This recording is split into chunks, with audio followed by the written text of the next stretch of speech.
welcome back to the channel and welcome to today's video. As you've probably seen on the title card, it's another Hexagon Cardigan video. This one's slightly different. This is the one I made. You probably can't see it very well here, but I will put some pictures up of my model wearing it. And what I've done with this cardigan is I've worked out ways to customize the cardigan to fit better. As in, no big flappy sleeves, no big wings out at the back, joins at the front, things like that, to make it more tailored to different body types. That being said, this took me about a month to make, and I don't really want to spend another month making this video. So what I'm going to do instead is I'm going to use this lovely model here. Scratch, scratch, scratch, scratch, scratch. This is one of the Rainbow High special dolls from our collection, and she's going to be my model to show you all these little techniques that I have figured out on the Hexagon cardigans. So that being said, let's get into it. So when making this jacket, I used a jacket of my own that fitted me well with only a slight bit of stretch, because when you actually crochet it does have some stretch, so don't get linen or cotton. You want like a wind cheater, like this jumper, so it has a little bit of stretch. Now if you're making it for someone else and you can't keep it, you need to draw yourself a little diagram. This is the diagram that I did for the jacket when I made this. So I will come back to this later on. You don't need to try and do all this at the moment, but you need to be able to draw a diagram of the jumper so that we can take measurements when we get up to that.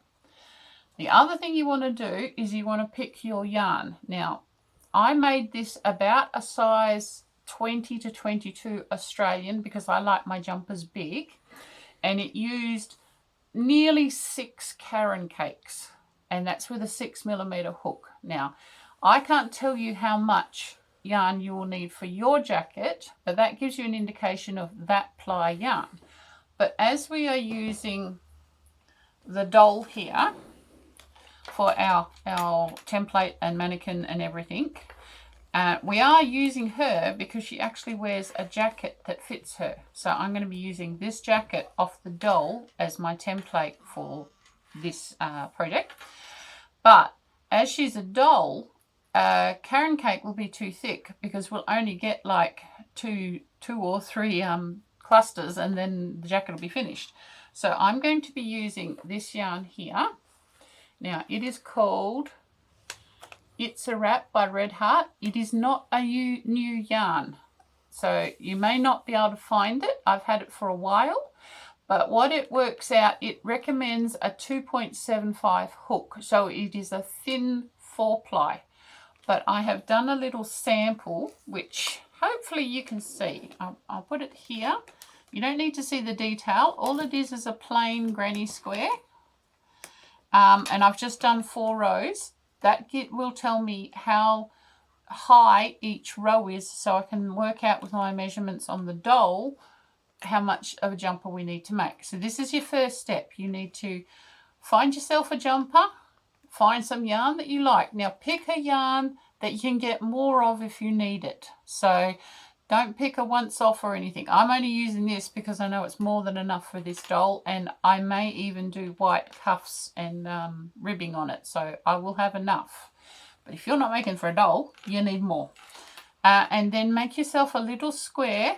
Change your hook a few times to see which one you're happy with what the square feels like, because it will be clothing, so you need it to feel nice. Once you've done that, we'll come back and we'll show you the next step. So what I meant by drawing a diagram of your jacket, you don't need it to do it to scale. When I did my one, it was just like a little mud map thing.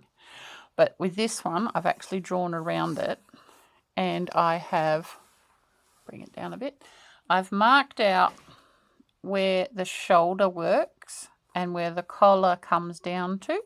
Just close. Doesn't have to be exact. The other thing you want to mark is where the jacket finishes, like on the bottom edge and on the sleeve here. Now, we are going to put cuffs on it, so you won't be going this long, but it lets you know how long you need for the entire arm. Because if you remember, a hexie is worked from around here, so we need to work out these inside measurements to get them long enough. So, first thing we want to do is, don't you like my cute little tape measure I got given? Measure that length. Now, for my one, that is 11.5 centimeters. So I'm going to write that in here. And 1/2 centimeters. And then we also want to measure under the arm. So this is from the point of the armpit to the bottom. Now, I don't mind if I make the body of it a little bit longer. I don't want it to pull up. So I'm going to write exactly what it is, and I probably won't be taking any of this off. So this is only 4 centimeters. And that is this measurement to here. This one is from the end of the cuff all the way to the armpit. Right, the next measurement you want is from the armpit to the center of the back. Now that is just over 10.5. So I'm going to go like that, and then like that, and go 10.5 centimeters. Inches, where are we? 10.5 is just over 4 inches. Next thing you want is this measurement here. So on mine, this is the center back, that marking there. So on mine, it is 7.5 centimeters. So we're going this way, 7.5 centimeters. And then we also want, this is the narrowest part of your sleeve. So we want to measure this, and it is just over 4. I'm going to go 4.5, but we've also got to remember we have to double that. So I'm going to go 4.5 is what half it is, or 9 centimeters. And that's, we'll go double. This here is the first measurement you need to know when to stop when you're doing a custom, what do you call it? Custom jacket, that's the word we want. The next measurement we want is from the armpit to the center to see if it's different. And it is different. It's 6.5. So that's from there to the middle. So that's the center chest. So it is splaying out a bit at the bottom. So they're the measurements you need to get off what you want to make. And well, then you need to get your little test that you made. Now I ended up going with the 2.5 millimeter hook. The yarn actually says 2.75, but I liked the 2.5. I feel it gives me the right size clusters. If you look on here, the clusters are quite small. And now we need to measure how tall one cluster is. Now on my one, we have one cluster equals, it's just under, so I'm going to say, should I say exact or should I say over? I'm going to go to 1 centimeter. It is a bit under, and I don't mind if it pulls up a little bit short. So you need to measure the height of one cluster from the bottom to the top of it. That way you'll know how long each row is. Hope you're following along with this. It's a bit of working out before you start. So for example, we know that the length of our arm is 11.5 centimeters. So if we go here, equals 11.5 centimeters, which equals, well, the closest 11 rows, but we have a bit extra. But you got to remember, on the arm we're going to take some off for a cuff, so we might be able to fit that bit extra when we get to it. For the chest, it's 6.5, and remember, when you make a hexie, you make one half and then you make the other. You make them both the same size, so we only need this measurement. So chest equals 6.5 centimeters, which equals 6.5 rows. You're not going to get 6.5 rows, but what we'll do is we'll do 6 rows, because we can put rows of stitches at the back, and we're also going to put a ribbing, and that will give us a little bit of an allowance, right?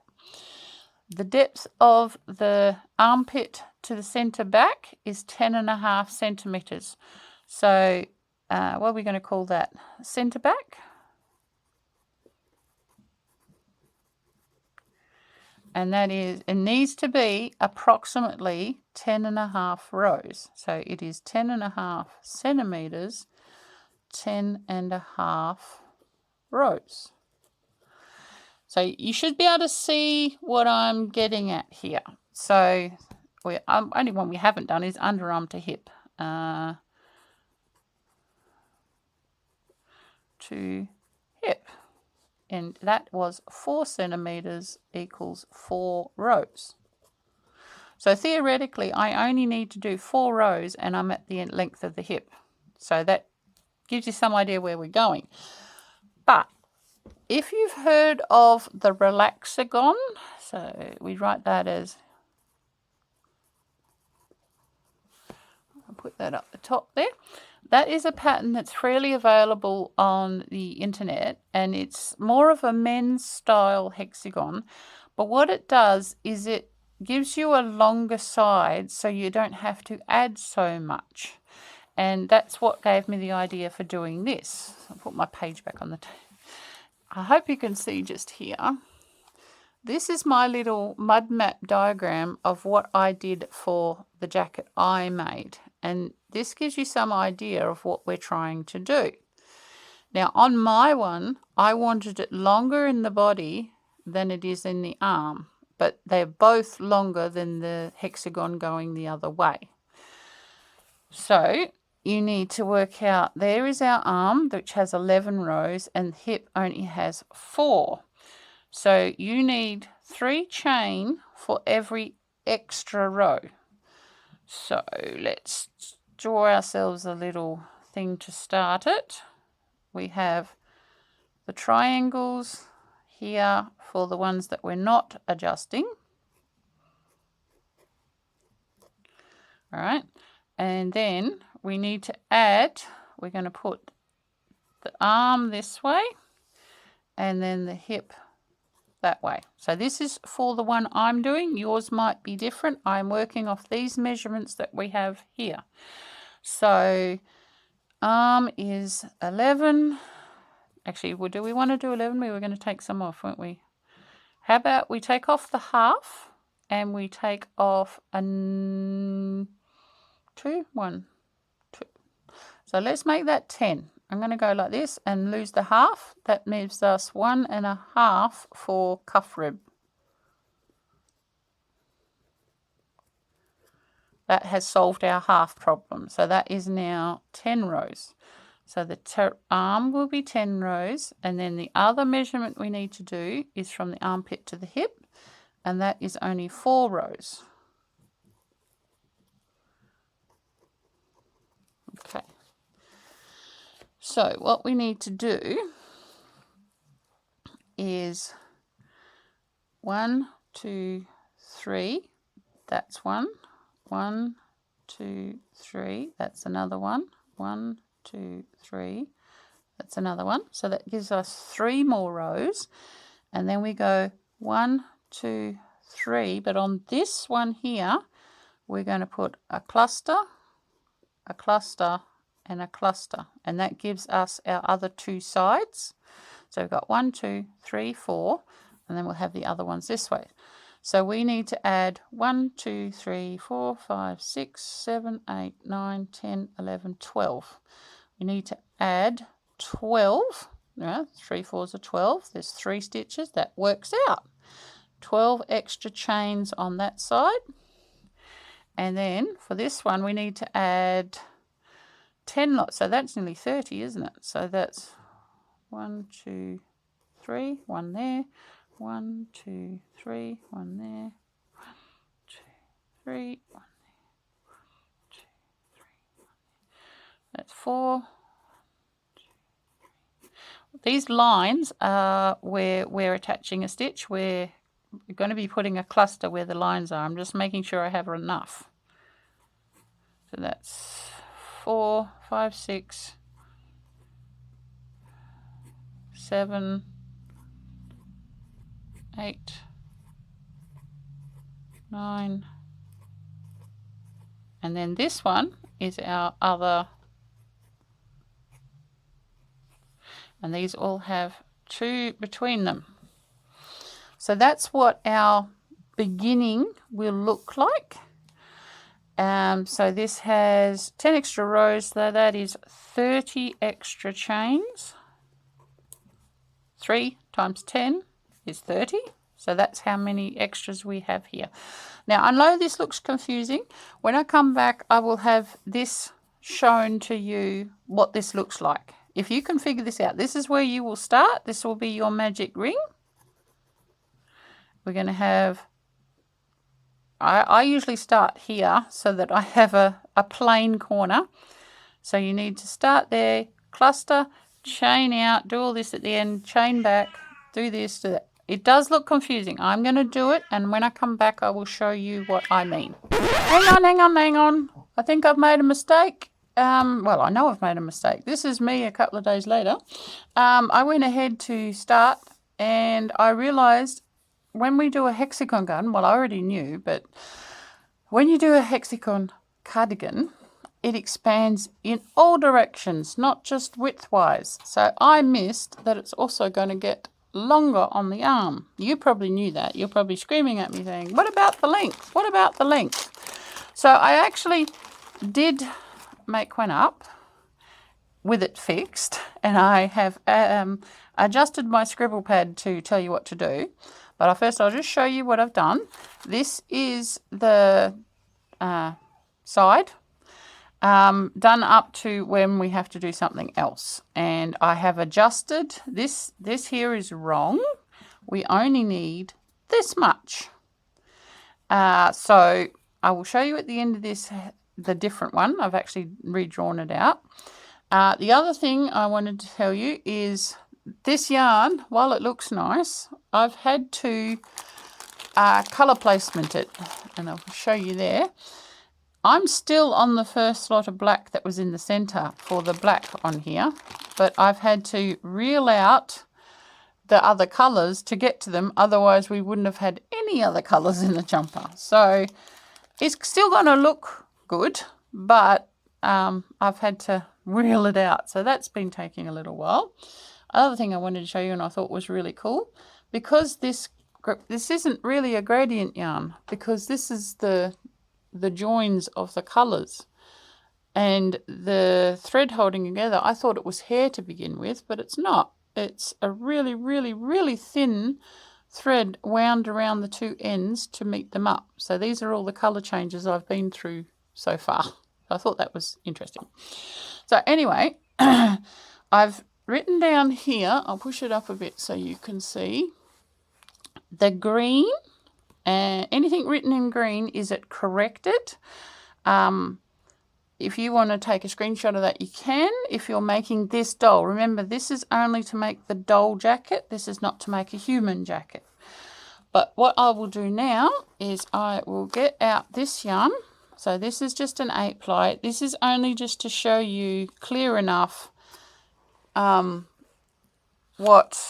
if I can find the end. All right, so I found the end of the yarn finally. But before I start, when we did this last time, I wasn't accounting for how much it would spread downwards. So this is only for 4.5 centimeters, but that piece is folded in half. I'll show you on here. So this is our piece. Take out that. So this bit, you're going around the whole piece, so it's going to expand in every direction, and I was only accounting for this much. I wasn't accounting for the whole amount. Also, I wasn't accounting for how much it's going this way, if you get what I mean. So I don't need these extra chains on here because they're going to be added as we go around. We only really need this much. We don't need any on the hip because the hip, as you see here, is only 4 rows because we worked out every row is only 1 centimetre high. So by the time we do the 4 rows for here, this will be already done. So we don't need any chains for the hip. We do need a couple for the arm, but we don't need as many as we had because going out will also go around. Hopefully you understand that. So I worked out that it was only 13 chains that we needed. So we will just do that, and we're not starting with a magic ring. So we just do a slip knot, and we only need to chain 13. I'm doing this yarn so you can actually see it. If I did it with my black yarn, it's basically not worth the trouble.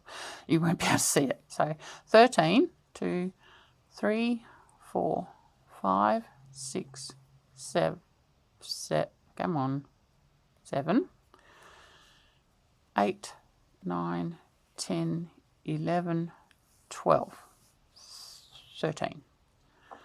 All right, so that is the full amount of chains we need to make this jacket, right? Your jacket will have different numbers. You will have to work that out yourself. So put your finger on the last one because that's the one we're going to come back into. We're going to chain 2, and then we're going to come back into the top loop or the top part of the V, and we're going to do 2 double crochets, 1 and 2. So I will slightly move all this to the side. We are actually making, hopefully that's on screen, it's right there. If you can see that little bit there, that is a little diagram of what we're making to make this jacket. And we're going to be starting here. So we need to have the end corner and the 2 side corners, and then we're going to stretch out the last corner. It will make sense once we're done. So I'll move this back now, otherwise I haven't got any room to work, and I'll come back in the middle. So we've done that. We need to chain 2, and then 2 more into the same hole.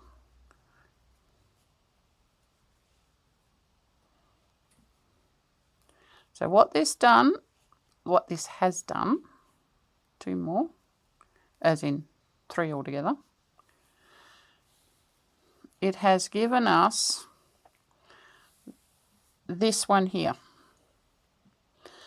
This is one of the side corners. We will do the other corner when we come back. So now make sure that you can see. I'm going to pull this down so that the next one is a bit easier to get to, because putting so many stitches in here has pulled the next one tight, and we don't want it tight. We're not putting any chains between them, but we have to count. We need to go 1, 2, and then in the third one, only going through 1 loop, we start doing our clusters. So clusters is always 3 double crochets, 2, and 3 double, that was correct. 3. So we skipped 2 chains, put it in the third. We need to do this 2 more times, and that will get us to the end. I'll come back when I'm ready to do the end one. Okay, so we've done that. So we've got the 2 at the beginning, we've got 3 single standard clusters, and now we have 3 chains left for the end. So pick up a loop. Now, if you know your chains, there's 3 parts to every chain, the 2 top loop and the one at the back, sometimes called the back bump. We are putting all of these stitches at the moment on the top loop that we can see, only on that loop, and that'll become the reason why fairly quickly. So I'm just putting 3 double crochets in one side of the very last loop. Every corner has 2 chain, so it's 1 and 2. Now I'm going to stretch out the chain so we don't get too tight. We're going to put 1 double crochet in the same hole, and then we're going to try to pick up the back bump from between the 2 front loops, and then we're going to turn and we're going to get the last loop we hadn't used yet. I will show you this a bit clearer in a second, and just do 2 chains to finish it off. So that last cluster, the one right on the end, has 1 on this side, 1 on the back bump, and 1 on this side. So the whole of the last chain is used. And I've got a whole corner here. This makes the other corner. So we do 3 more double crochets. We've already put the chain 2 between them. If you're using a thicker yarn, yours will look more like mine than the one in my hand than the one I've been doing. So now this is our corner. There's the corner here. This will come out from there. This will become another side. This is a side and this is a side. So now as we go back, make sure you don't get your tail caught in it because it causes all sorts of trouble. We want the opposite loop to what we're looking at. So that's that one. And the back bump falls between so you don't end up with big holes. So we're just doing standard clusters matching the ones we did to get to the corner. 2, 3. All right, you see how that matches up? That matches that matches that, and it's got a string through the middle so it isn't such a big hole. So wiggle down between them. There we go. I am using a hook size slightly too big for this yarn, just so that it's nice and loose and you can see it. You'd normally use a 4mm, this is a 4.5. And then 1 more. So we're not going for the big loop, we're going for the little one at the back. It's not actually the back. The back loop is the big one. 2 and 3. Now we're back where we started. But this end is different to this end. This was just 3 sides. This one is 4 sides. So what we have to do is we have to find the loop we want, which is not the longest one. We want the shorter one. And we need to put a corner in here. Corner being a cluster separated by 2 chains. So 1 and 2. 2 clusters, sorry, separated by 2 chains. 2, 3. So that's the 2 sides. We have that. But thing is, this is a 4 side, so we do 2 chains, and we got to try and fit an end cluster in here. So 1 cluster part goes on that side, 1 goes around the middle loop that we can see, and then 1 goes on the other side, spreads it over the end. Now I join with a half double crochet. So I've chained 1 and then I half double crochet into the top of the chain 2 that we made right at the beginning, and then we pull it through as a half double crochet. What that does is it gets the join away from that cluster. It puts it in the middle of the corner. So now you can see that's one side, this is another side, this is another side, so that's 3, 4, 5, 6. That makes a hexagon. Yes, it looks all twisted up and weird, but as we chain up, I'm not going to do too much more, But as we chain up for the next row, now you can either do a chain 2 or you can do a stacked single crochet, which is, that's 1, and then you go through the second loop, bring it up and do another one. I liked a stacked single crochet because you don't end up with that big loop. So we just carry on our normal hexagon cardigan way. And so this is a corner. Everywhere there's a corner, you repeat the corner. If you need to, put a stitch marker in the corners so you can tell them different. So just put it in the chain 2 like that, so you know, oh, I've got to do something different there. Okay, well, I'm not going to do that because, you know, I'm special, but anyway. So I'll just get this corner done so you can see what it looks like with the second row.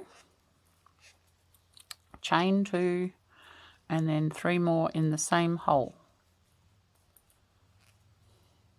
2 and 3. So these always will start in the same place, and then you carry on normal and do corner, corner, corner and other corner. And that's how you get going with your hexagon. It looks weird, but that is how we started this one. If you can see here, move that out of the way. That was our little funny bit in the middle, straight down, out, out, out. And if you look down these, I'll move it up a little bit so you can see. I've said how many you should have if you're making my size 1. And this gets you up to the stage this is at. So you go ahead, you make your 2 pieces that look similar to this, the size you need them. And I'll be back to show you one of the first customizing parts to make sure the arm doesn't get too wide but still fits your shoulder. So after the minor stuff up here that we fixed, I've now got both pieces up to this stage. Now I hope somebody noticed this, and if you haven't, it's only on the last row. What we need to do is at the end of this row here on the arm, we need to actually make this a little bit shorter. This is a full double crochet, and then these last 2 need to be half double crochets, but only those 2, not here, just those 2. And the reason for that is if we bring this down a little bit and go back to our diagram up here, bring it right down, and line up the arm, we've got the armpit right here. We are already hitting the top part of the arm, so we don't want this to go any higher. So that's why those last 2 we're done as half double crochets, and then we're going to put a stitch marker in right there, and those are just going to be sewn up. Now you can use any joining method you like. My personal one that I like is slip stitch in the back loops because it gives you a flat finish.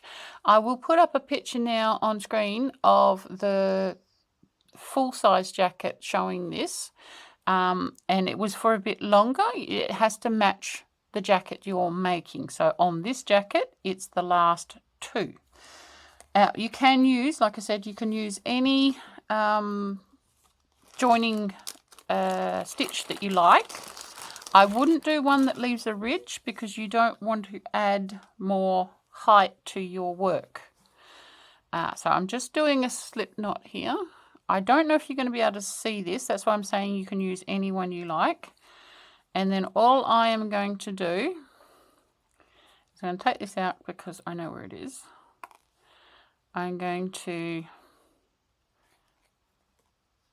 go in the back loop of that stitch and then in the back loop of this stitch. Now I really don't think you're going to be able to see this, so what I'll do is I'll just join this bit up and I will come back when that's done. So now that's done, and it was 3 not 2, that was my mistake. We've got to make it match the one I've already done. So that being done, that is all we're doing on that row. But we now have to, if we match it up with here, we have to do the next row, which will be a similar thing, but we also have to start considering the neck. Now there is a way to do the neck so that it decreases to make a nice V, and I will show you that, but we have to go to the next page, like so. I've written it all out, but I will go like this. Is the one that I've done already, and if I show the sleeve this way, you will be able to see what we're going to do. So that little bit there is the bit we just did. We now have to do a similar thing in the blue row, another similar thing in the black, and then finally in the green. But if you look here, I'll put my hand on it so you can see, the neckline is coming down. And how we do that is where we start. So I'll put that out the way. We'll go and get the blue from our little bag of reeled up yarn. We have finally got halfway through the ball. And I only just finished off the first run of black. So there you go. Now the way we do, we start, what's the word? Is it decreasing? It's not really decreasing. How about just missing out? Is that we'll put a double crochet. I'm using, before I forget, I'm using a standing double crochet.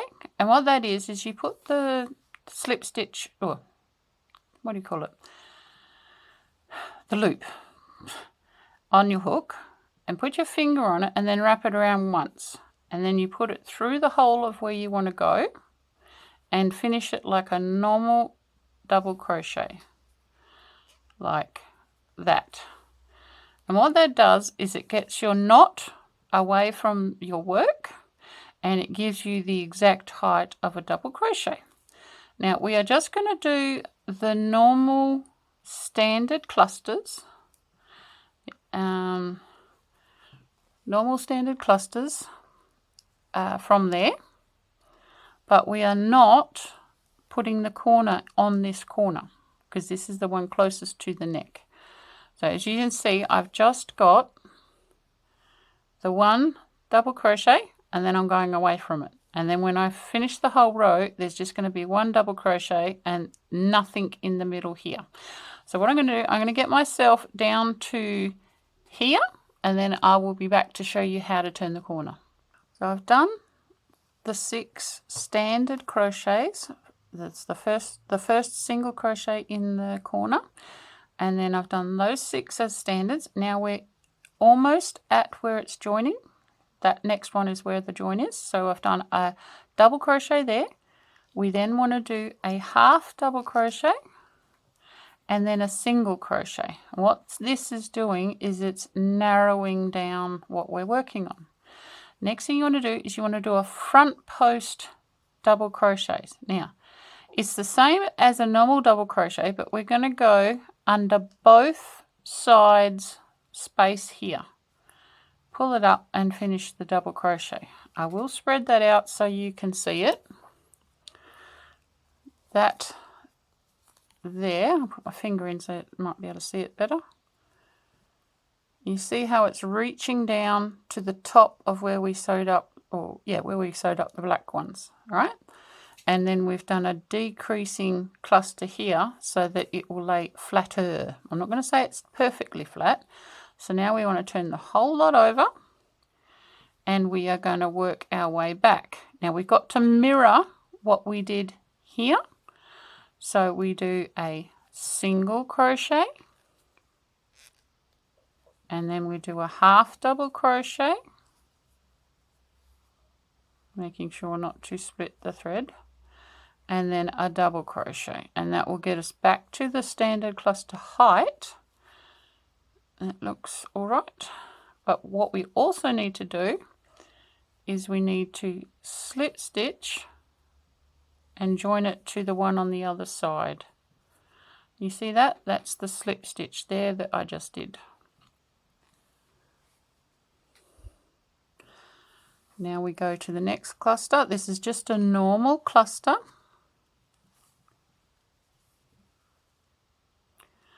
Just the normal 3.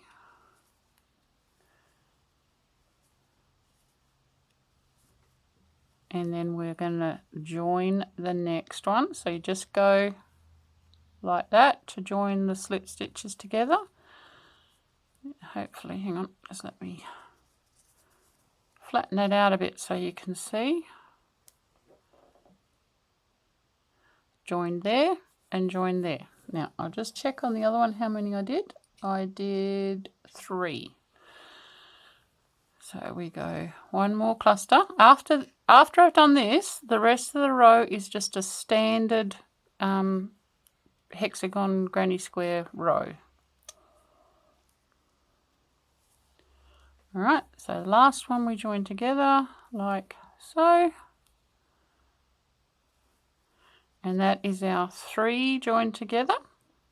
The rest of this whole row, you do the same as you normally would on a granny square jacket, and then we're going to do the same thing here to finish off as we started. So just a single double crochet and then finish off. And I'll be back with what we do on the next row. So we've done the blue row and we're laying it on our, diagram.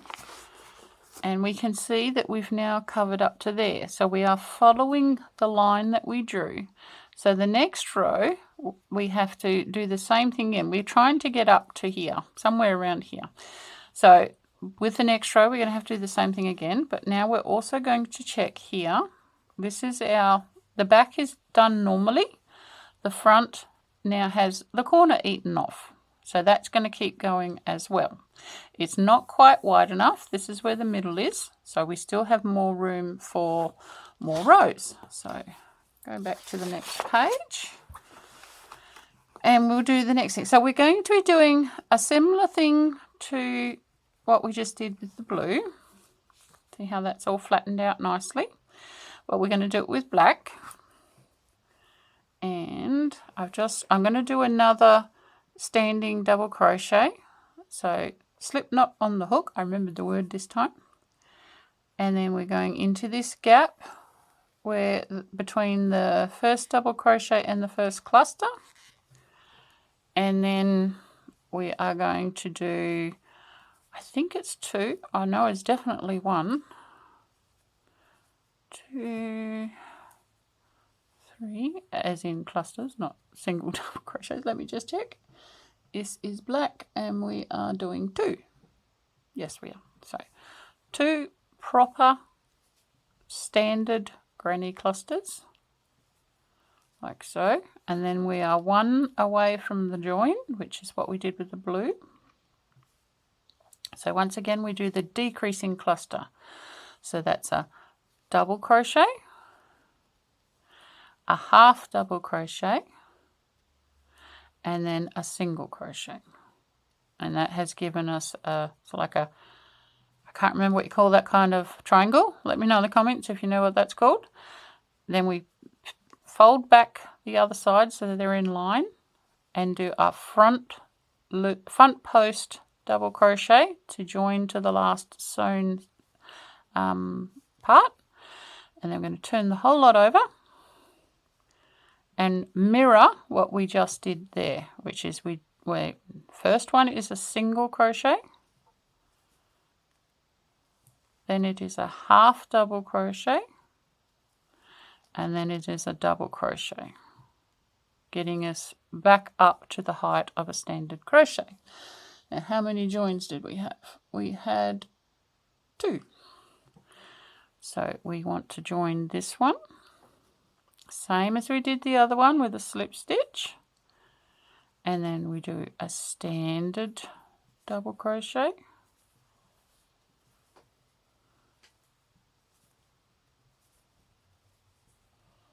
like so, and we will join that one as well. And that's our 2 standard, well, they're not standard, but our 2 ones that are joined with slip stitches. Now we complete the rest of the row, coming to an end over here the same way as this one. So a single double crochet in this to finish it off, and then cut your string off.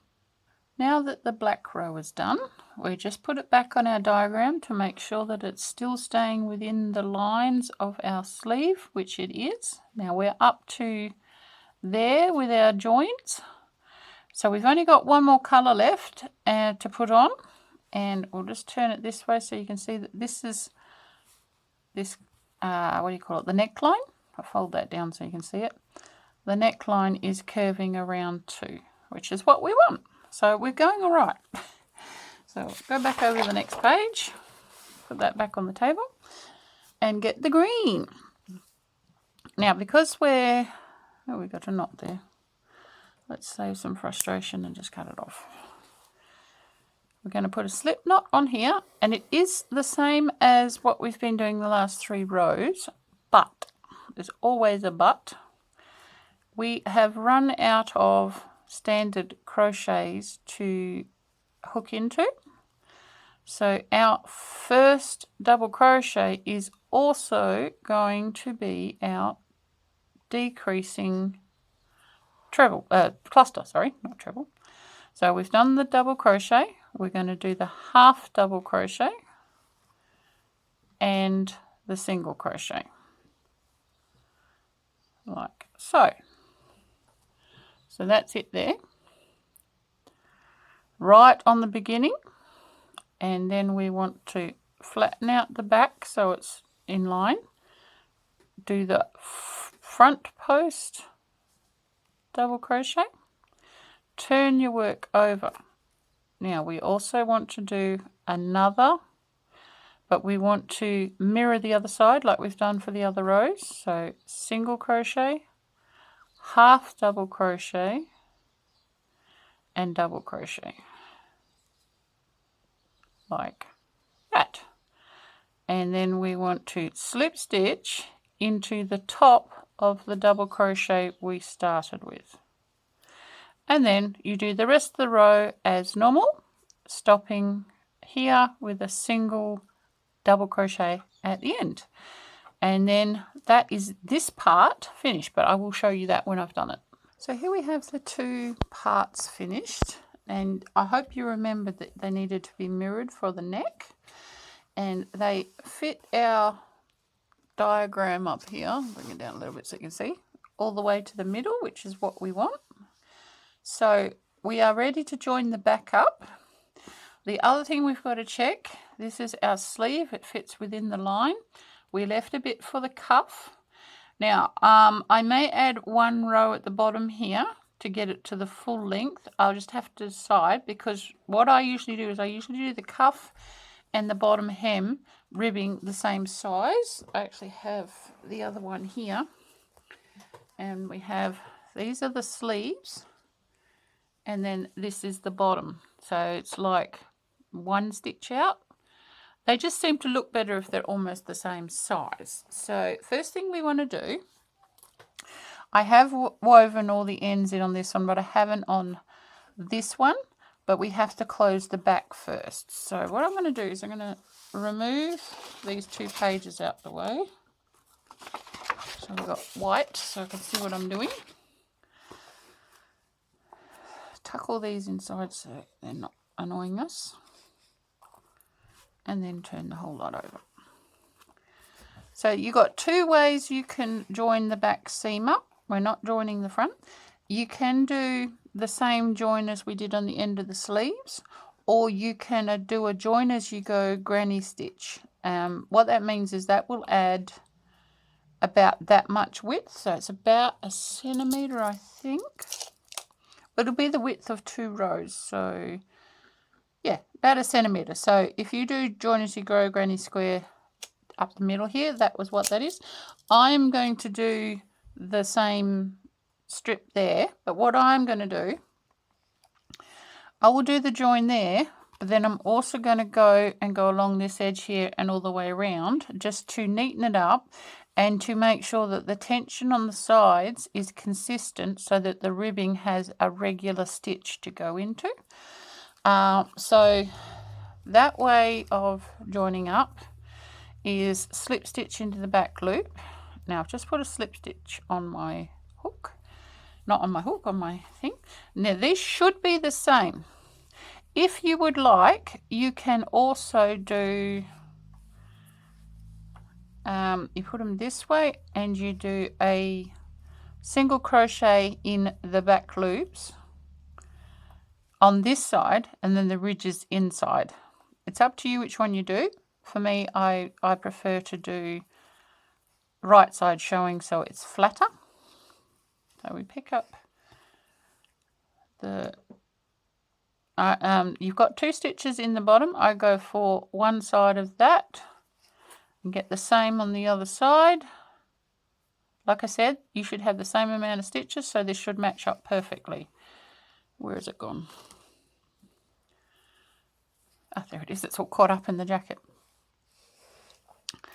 So I'm probably not going to show you the whole of this because it's going to be quite hard to see with the black, but we just pull through the first one, pull through the second one, then we pick up the next. You always go in the same order and pick up the next, pull it through, and then slip stitch, and it makes a thin line. Pull your string at the bottom.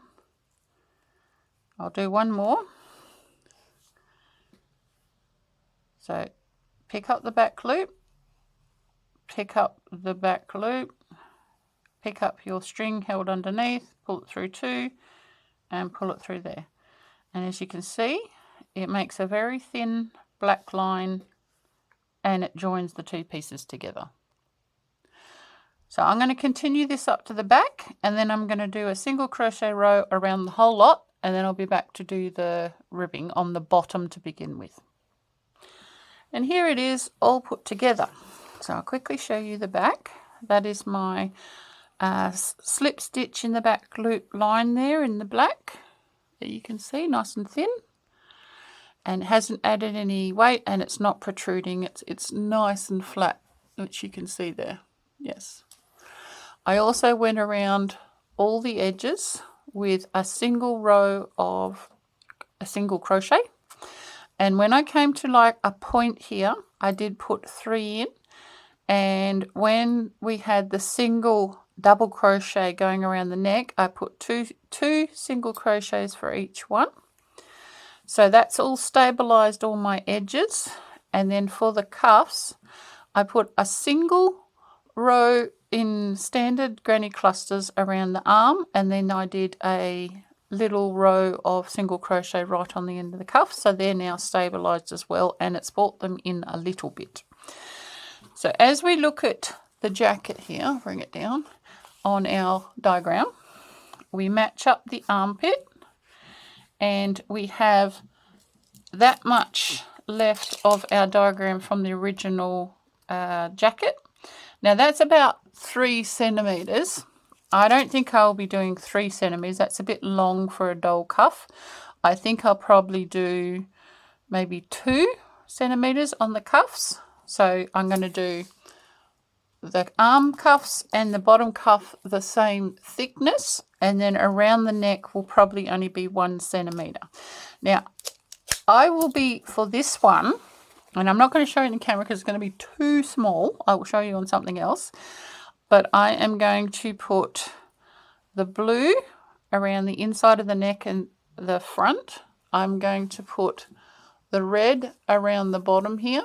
And then on the cuff ends, I'm going to put yellow. So it's using all the colours, and it's like an even placement of the colours. So it should look good on this jacket. That's what I'm going to do with those. I'm not going to do buttonholes on the ribbing here because it will be so small that it wouldn't be worth it for me to do. Buttonholes might have to be a different video, and especially not on doll clothes. It's just too small. Okay, so we'll move this outside, and I have done these little circles, 2 of them, just to show you how I do the ribbing. And this is a ribbing on a made object. So these are round, but it's the same technique as what you would use for the doll. And all you need to do is you need to do yourself a slip stitch. Put your yarn to the right side so you're not pulling against yourself. And attach to where you want. Now, my first thing on the jacket will be the bottom edge. This edge here will be the bottom, and I will start in a corner so that it's not an obvious join. But as these are circles, it really doesn't matter. So I'll just go through any random stitch, and then you chain out how long you want the rib to be. Now, this one could be anything. It doesn't matter. All right, so I'll just do that many. I'm not even going to count them. It doesn't matter. For the very first row, you want to go into the back bumps. So there's the V's of the front. You turn it over. We miss one, and we're going into the back bumps. And we are just doing single crochet. There is another version that is slip stitch, which is actually a little bit more stretchy, but I find that a little bit difficult for me at the moment. I haven't had enough practice on that. This one works fine for me. And this is the one I did on the bigger jacket as well, so it's been proven. So as you work back, we're just going into every back bump. This is only for the first row, like that, into that one. All right, so we're all the way back. Our next thing is to slip stitch into the next stitch. Now, if I wanted to go on a corner that's facing like that, I would need to put one on every stitch so that it has enough distance to splay out. If I was going on a concave corner, as in if I was attaching the ribbing to the inside of my hand, I will need to skip stitches. But as what I mean by skip stitches, I will slip stitch another one. I'll just show you. I'm not going to do it on this one, but slip stitch another one. You turn the lot over, and then you slip stitch into the back loops, and you turn and do the same thing every time. But for this one, I'm only going to do it for one. Oh, like so. We are attached. So we turn it over. We haven't chained one. And the very first one that you see is the one that you want. And you're just going into the back loop. And it's the back loop that you can see. So I'm looking over the one closest to me to the one that's furthest. That is the back loop. It's a bit confusing sometimes because we are looking at the back of the work. And you just single crochet in the back loop till you get all the way to the end. And make sure you're right at the end.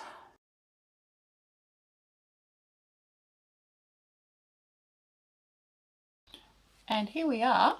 It's all finished. I did end up doing the slip stitch in the back loop join down the center of the back, and the single crochet back loop on the cuffs and the bottom, but I did not end up doing it around the neck, mainly because it's so thin, as in the width of this rib, that you wouldn't be able to see this ridging very well. So all I did was a single row of the crochet in the blue, then a half double crochet row, and then I came back and just did slip stitch row on the back loops just to make it a neater finish. And now we will put it on the doll. And as you can see, it fits all the way down to the cuff where we wanted it to be. And here is our decreasing so the arms aren't too flappy. This is the same technique I used and you can use to make a full-size human jacket of the same type. She's a little bit bunched at the back because she's on the stand, but the front does come around and it would meet up for buttons and that if you wanted to. The stand doesn't help with that. So I'm really happy with how this turned out. Of course, the decreasing on the arms will be less noticeable if you do it all in one color. So, you know, that's your choice. You choose what you want. I chose these colors mainly because they suited the doll, but also it could show you the techniques better. And in making this doll, I still have more than half of this border wool left. And I also have quite a few straps. So it is quite efficient with the amount of yarn you use. I really hope you enjoyed this tutorial. And it's not a tutorial for the pattern, it's a tutorial for the technique. And I hope that you use it on your own stuff. And please let me know in the comments how you went with it. And I will see you on the next video.